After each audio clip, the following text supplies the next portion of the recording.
Hi guys, Sci-Fi Recap here. Before we start, warning. Spoilers ahead. Today, I'm gonna explain a thriller and science fiction movie, called iBoy. There is a young boy, named Tom. Tom has a childhood friend, named Danny. At school, Tom covertly likes a girl, named Lucy.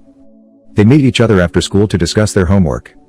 A bad boy, named Eugene, suddenly comes to bother their conversation. At home, Tom lives with his grandmother, named Nan. That night, Tom intends to meet Lucy at her house. Her door was unlocked. He immediately goes inside to check on Lucy. Apparently, 4 criminals had just raped her, and one of them had filmed the scene. After Tom sees the incident, he immediately runs away and tries to call the police. When his phone is connected, he is shot right in his head. After that night, Tom wakes up in the hospital after being in a coma for 10 days. He sees his grandmother taking care of him. Then the doctor explains Tom's condition. Actually, there were fragments from the cell phone that entered his brain. The fragments entered along with the bullet that hit his head. The doctor explains that he couldn't remove the fragment 100% because it is too risky for his brain cells. The doctor tells him to come back in case something strange happened to him. At home, Tom begins to feel something unusual. Now he is able to listen to conversations from other people's electronic devices very clearly. Transmission of digital data traffic can also be seen by him, due to the cell phone fragments that have been fused with his brain. It's as if he has access to data servers all over the world. He can retrieve any data digitally without using any electronic device. Everything he needs is already in his brain. Tom returns to visit Lucy to apologize to her after a long time they haven't seen each other. He regrets that he couldn't do much to protect Lucy that night. However, she understands it and she hopes that everything will get better as usual. On the way home, Tom listens again to all conversations that occur on electronic devices around him. At one point, he becomes very confused because of things he had never seen or heard before, and finally he passed out. The next day, Tom wakes up from his stupor. He plans to return to school after his surgery break. He meets Danny at school, and tells him that he suspects Eugene of his involvement at Lucy's house incident that night. He says that Eugene's cell phone was connected to Lucy's Wi-Fi right at that time of the incident. But Danny is still not convinced by his current statement.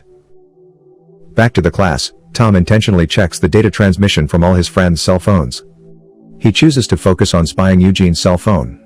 He is very surprised when he finds a video of Lucy being raped that night. From this point on, he's getting more convinced by his suspicions of Eugene. With his superpower, he instantly creates a little explosion on Eugene's cell phone. Eugene gets shocked and the others laugh at him.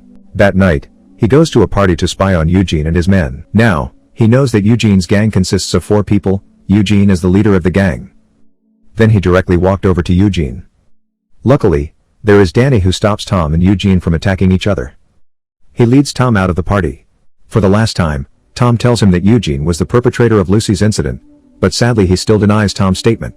Tom returns to visit Lucy to cheer her up. From upstairs, they see Eugene and his men laughing innocently. He sees Lucy's expression immediately turn sad, which means she actually knew the perpetrator was Eugene. Unknown messages begin to be sent to Eugene as the beginning of Tom's revenge. From his bed, Tom learns how to hack a system using his superpower. He stealthily terrorizes Eugene and his men after mastering the technique last night. Their cell phones are hacked by him, so he could see all the activities they are doing. At the same night, Tom starts his hacking action. From turning off the lights in their house, until he accidentally records one of Eugene's friend, named Cass, masturbating. During a presentation at his school, Tom hacks the laptop used by his teacher. He presents the video about Cass masturbating in his room, making all students laugh. And Cass, who watches the video too, feels very embarrassed about it. After school, Tom tells the latest story to Lucy, who had not been to school for a long time. She is very entertained by the story, along with Tom, who secretly sends a message to Lucy. He uses the alias iBoy in the message in order not to be known by others, including Lucy. As they make their way back from the riverbank, unexpectedly Eugene and his men confront them. Eugene thinks that the 2 of them had been terrorizing them all along. When Eugene wants to beat him up, he immediately sends an unknown message to them that they are targeting the wrong person. They are confused and look around for who is the sender of the message, so Tom and Lucy get a chance to escape from them. After they searched around and couldn't find the sender of the message, they intend to steal a car on the side of the road. When they manage to get into the car, suddenly the car was locked automatically and could not be opened from inside. This can happen because of Tom, who has hacked the car system from afar. He threatens Eugene and his men over the radio in the car. He asks why they attacked Lucy's family, while making the car full of smoke. He intentionally tries to scare them even more by casting fire on the car. Because Cass is so scared, he reveals that they were ordered by someone named Cuts. After Tom gets the answer, he lets them go and soon the car explodes. After getting information about Cuts, he goes to Cuts' house for revenge. Surprisingly, Danny is also in the residence. The television which Cuts and his friends are watching is hacked by Tom. Then, he plays a video that Cuts' car has been peed on. Cuts is very surprised and he immediately goes with his friend to check the condition of his car.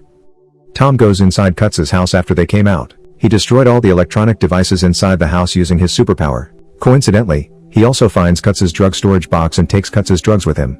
With the drugs, he has a brilliant plan. He puts Cuts' drugs into many small packages and puts them where Eugene and his men live. And then he hacks into the police station to report Eugene and his men that they are involved in drugs industry. With the evidence that Tom had previously placed, the next day Eugene and his men are arrested by the police along with the evidence.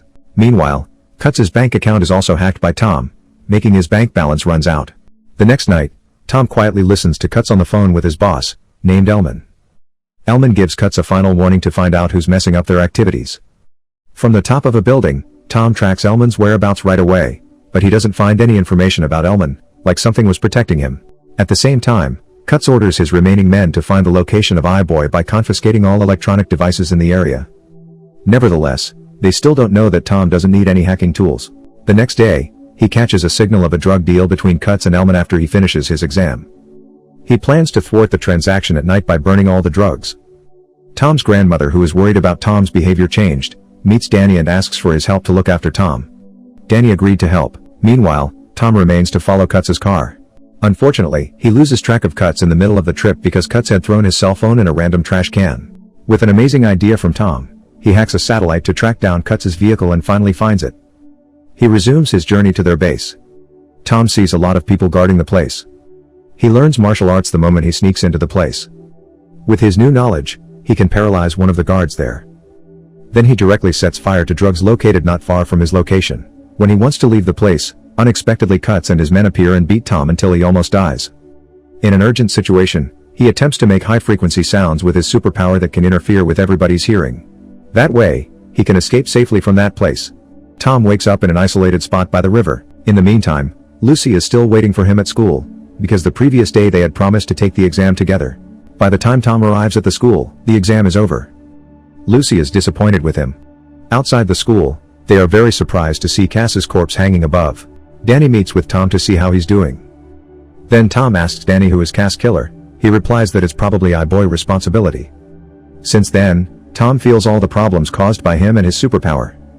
He returns to the doctor who had operated on his head, asking to remove the remaining cell phone fragments that were still in his brain. The doctor refuses because the cell phone fragments were embedded deep in Tom's brain. In other words, removing it is the same as killing Tom. He returns home regretful and guilty for all of this.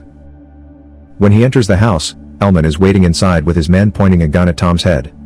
Tom's grandmother also becomes a hostage for them. All this time, Elman had known that the person using the alias I-Boy was Tom. Not only that, Elman also knows Tom's superpower is hacking without using electronic devices. Turns out, he got all the information from Danny who had been watching Tom all this time. Danny is willing to tell the information for money. Elman commands Tom to hack into the bank system where the money could be transferred to his bank account. At first Tom refuses to do it, but Elman has caught Lucy at the warehouse and threatens to kill her if Tom doesn't obey his orders. In the end, Tom chooses to comply with him. He starts hacking into the bank system and slowly filling the money into Elman's bank account. Unbeknownst to anyone, Tom hacks into Eugene's cell phone to call the police. After a while, the police come to the warehouse to search the area. However, Eugene and his men manage to escape the search. Lucy, who sees a gun on the floor, instantly takes it and points the gun at Eugene and his men. This time, she manages to escape with Eugene's gun. When she wants to leave the place, she encounters Elman who is carrying Tom. Eventually, she returns to being a hostage and Elman commands Tom again to start filling the money into his bank account. In that situation, Tom tries to save himself and Lucy by hacking their cell phone until it explodes. Tom is able to get out, but suddenly he is hit by Elman from behind using an iron pipe. Elman wants to kill Tom straight away because he is so pissed off. At the right time, Lucy appears with a gun and shoots Elman in the hand. Because he still has some energy, he hits back at Lucy. Tom, who sees the fight, becomes very angry, so he takes out the rest of his power by gathering shockwaves and throws them at Elman until he dies with it. After that night, Tom returns to a coma and regains consciousness after a few days. He is accompanied by his grandmother in the hospital. Things start to get better since Elman died. Now, the area where Tom lives is peaceful and there is no more crime going on. Danny, who has betrayed Tom, wants to say sorry by giving Tom the money he received from Elman earlier. Tom refuses the money and says that not everything can be paid for with money. It is revealed that Danny was the one who recorded the video that night. Definitely, their friendship will never be the same as before. In the meantime, Tom and Lucy start their first date. They can regain their calmness, and now Lucy knows that iBoy is Tom. His superpower to hack is still there, which he can use to do good things. Subscribe to watch more videos like this, turn on notifications and leave a like to help the channel out. Thank you for watching.